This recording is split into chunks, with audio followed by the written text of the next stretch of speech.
Scan any social media feed and you'll find a specific brand of performance. The loud, aggressive figure demanding authority through shouting and intimidation. It is a high-frequency display that looks like power, but almost inevitably the structure shatters under its own weight. This brand of dominance is rarely a sign of strength. Usually, the need to constantly broadcast one's status is a reaction to a lack of internal security, a way to mask the very vulnerabilities it tries to hide. If performance and noise aren't the markers of real influence, then we have to ask what actually creates the gravity that makes people listen. It comes down to a specific type of quiet competence. It is an unshakable self-respect that carries enough weight to settle a room without a single word being spoken. This presence isn't built by trying to control the world around you. It is built through the much harder task of first controlling yourself. The process begins with an internal audit. Before you can expect to lead a team or a business, you have to prove you can lead your own mind. This requires a filter on the constant search for easy distractions and short-term gratifications.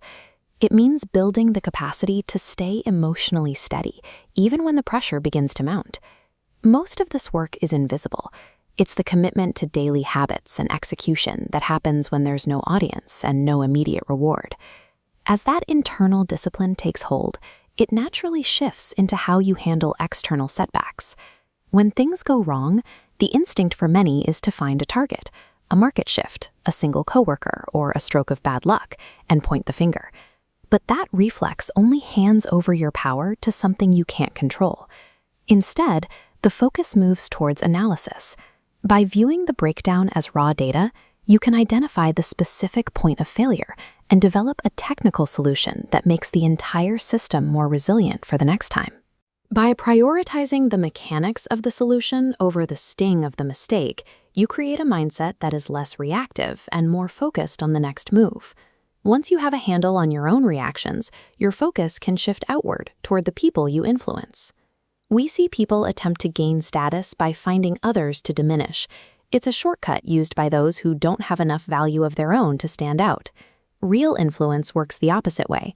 It's about taking the leverage you've built, your knowledge, your network, or your resources, and using it to increase the capacity of your entire team. The strength of this approach is truly measured when the environment becomes unpredictable. When an algorithm changes or a market fluctuates, the default human response is often panic. That panic spreads, and soon the entire organization is reacting to the chaos rather than the facts. In this moment, the leader acts as an anchor. While the environment is in flux, they function as an immovable node, processing the threat through logic. Because the leader doesn't mirror chaos, the response trajectory stays level, allowing for execution of intent over reaction. You don't discover the quality of a system when everything is going well. You discover it when the external world starts to break down. Chasing a loud, performative title or trying to win an internet shouting match is a distraction. Those things don't build lasting respect. The formula for lasting influence is actually very quiet. Master your mind, own your outcomes, and elevate the people around you. It's not about a single dramatic moment of change. It's about the decision to live by that standard every day, especially when there's no one there to applaud.